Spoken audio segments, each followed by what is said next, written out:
Hei sahabat Ananda, apa kabar kalian hari ini? Kuharap semuanya baik-baik saja. Aquaculture, produksi hewan dan tumbuhan air, adalah sektor penghasil makanan yang tumbuh paling cepat secara global. Antara 2001 dan 2018, produksi aquaculture meningkat pada tingkat tahunan rata-rata 5,3%. Produksi aquaculture dunia mencapai hampir 115 juta ton berat hidup pada tahun 2018. Dengan nilai farm gate sekitar 264 miliar USD, total produksi terdiri dari 82 juta ton hewan air dan 32 juta ton alga, masing-masing senilai 250 miliar AS dan 13 miliar USD. Produksi hewan air didominasi oleh ikan bersirip 54 juta ton, senilai hampir 140 juta USD. Moluska, terutama bivalvia, menyumbang hampir 18 juta ton, 35 miliar USD dari total produksi, sementara krustasea berjumlah 9,4 juta ton, 69 miliar USD. FAO 2020. Aquaculture adalah industri yang sangat beragam yang ditandai dengan produksi banyak spesies di berbagai jenis lingkungan, yaitu sistem produksi. Budidaya perikanan saat ini mencakup produksi 622 spesies dan kelompok spesies air yang tumbuh di air tawar, air laut, dan air payo FAO 2020. Pada tahun 2016, hasil perikanan budidaya dicirikan oleh budidaya 362 finfish, 104 moluska, 62 krustasea, 6 katak dan reptil, 9 invertebrata air, dan 37 tanaman air FAO 2016. Terlepas dari jumlah spesies yang dibudidayakan,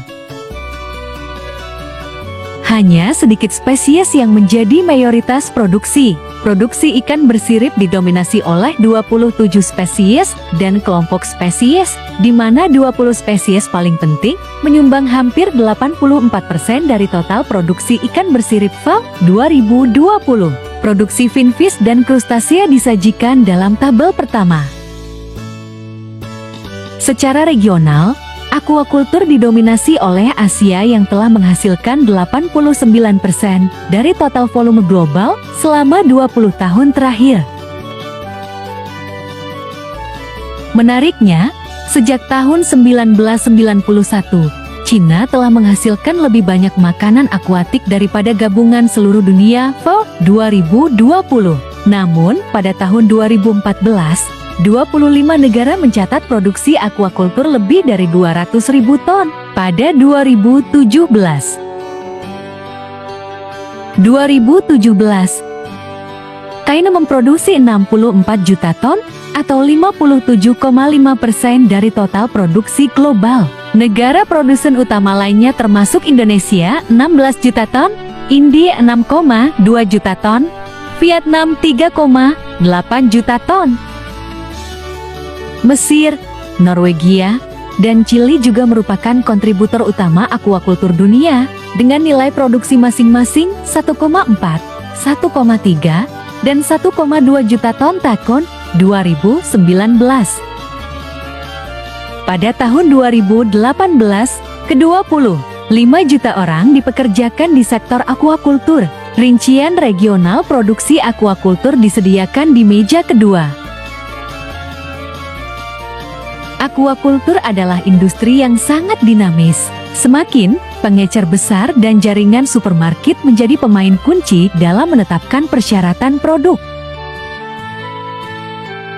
Secara bersamaan, pemrosesan makanan laut menjadi lebih intensif, terkonsentrasi secara geografis, terintegrasi secara vertikal, dan terkait dengan rantai pasokan global untuk menanggapi persyaratan kualitas dan keamanan yang berkembang di negara-negara pengimpor. Kekhususan industri makanan laut, perikanan, dan aquaculture adalah sebagian besar produksinya diperdagangkan secara global.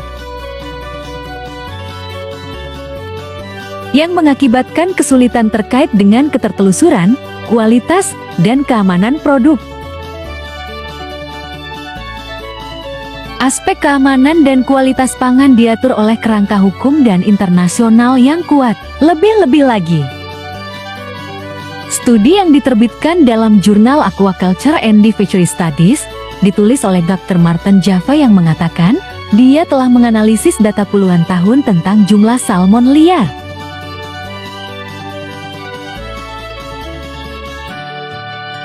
Dr. Jaffa, seorang ahli aquakultur yang sekarang mengkhususkan diri dalam interaksi antara ikan liar dan ikan budidaya, percaya penelitian harus mengakhiri kambing hitam industri peternakan salmon sebagai penyebab penurunan populasi salmon liar.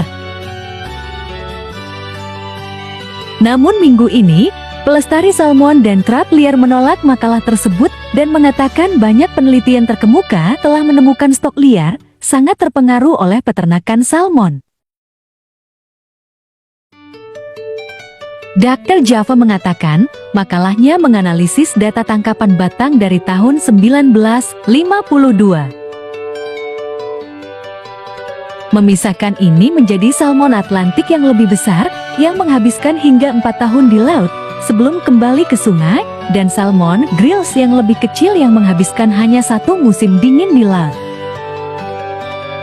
Penelitian sebelumnya biasanya menggabungkan jenis salmon liar ini, menunjukkan perbedaan tren antara salmon di sungai pantai timur dan barat,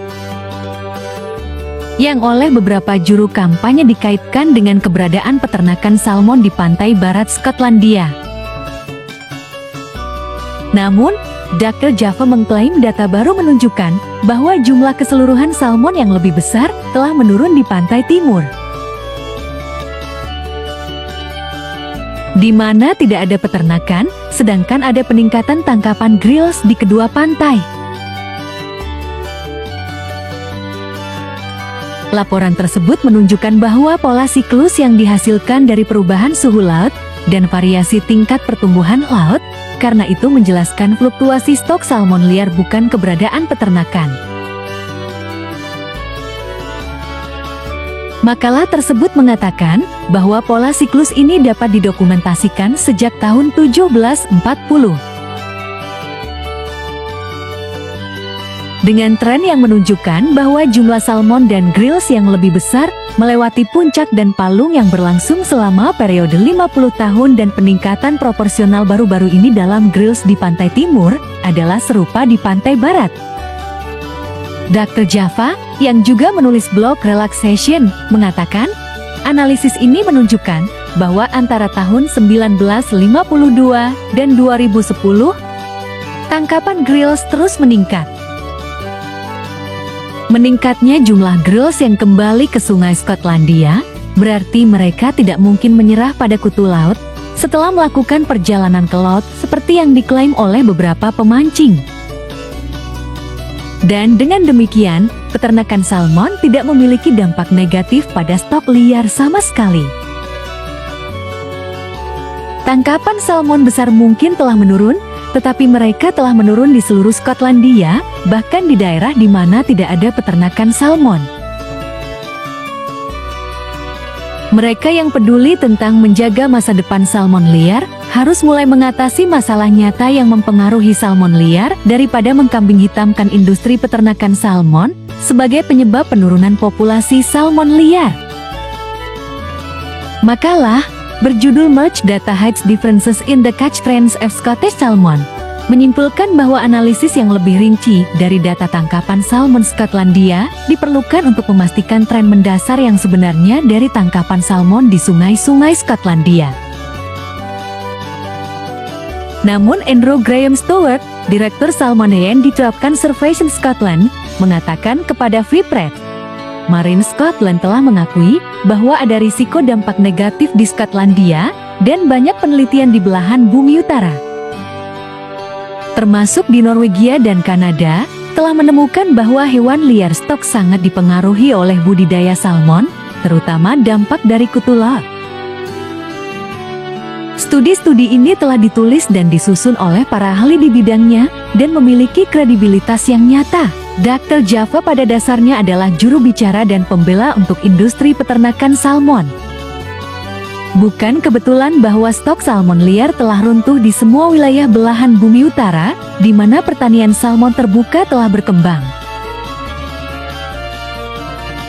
Peter Cunningham, ahli biologi dari Westeros Fisheries Trust, mengatakan, ketidakmampuan industri peternakan salmon untuk mengelola kutu laut parasit adalah ancaman utama bagi salmon liar. Ini adalah parasit alami, tetapi mereka berkembang biak dan menjadi lebih banyak jumlahnya di peternakan salmon kandang terbuka. Pengambilan sampel oleh WFFT pada musim semi 2021 mendukung anggapan bahwa tingkat kumulatif kutu laut yang infektif sekali lagi terlalu tinggi antara Skye dan daratan Skotlandia untuk melindungi salmon pasca smolt yang bermigrasi di perairan ini pada musim semi berikutnya. Populasi salmon di Sungai Applecross, Link, Shell, Glenmore, Glenbeck, Arnisdale, Broadford, Sliga Chan, dan banyak lainnya di sekitar Skye sangat rentan. Salmon Skotlandia dipasarkan sebagai ikan yang sehat, berkelanjutan, dan ramah lingkungan. Tetapi apakah citra itu akurat? Dulunya dianggap sebagai kemewahan, tetapi sekarang 1 juta makanan salmon yang mengejutkan dimakan di Inggris setiap hari. Ikan adalah salah satu ekspor makanan terbesar di Inggris dan dikatakan bernilai lebih dari 1 miliar sterling per tahun untuk perekonomian. Di supermarket, kemasannya menunjukkan perairan Skotlandia yang murni dan memproyeksikan citra produk yang bersih dan alami. Tapi lihat cetakan kecil dan Anda akan melihat bahwa semua salmon Skotlandia diternakan. Salmon liar tidak lagi ditangkap secara komersial dimanapun di Inggris. Sebaliknya, ratusan ribu ikan pada suatu waktu dibesarkan di kandang yang tergantung di danau laut terbuka di sekitar pantai barat Skotlandia dan Kepulauan Utara. Salmon yang dibudidayakan diberi pakan olahan dan diobati dengan obat-obatan untuk menangkal penyakit dan investasi seperti kutu laut yang dapat berkembang biak di antara ikan di kandang. Kandang menjaga ikan tetap tertutup, tetapi mereka memungkinkan parasit masuk dan membiarkan ribuan ton limbah masuk ke air di sekitarnya. Jumlah salmon yang diproduksi oleh peternakan Skotlandia turun tahun lalu karena upaya untuk mengatasi masalah biologis seperti investasi kutu laut dan penyakit. Industri mengatakan bangga dengan catatan lingkungannya dan berkinerja baik. Julie Heskethler, Kepala Eksekutif Organisasi Produsen Salmon Skotlandia, mengatakan pertumbuhan berkelanjutan adalah kepentingan semua orang. Terima kasih sahabat Ananda sudah menonton video ini. Waktunya pamit untuk undur diri.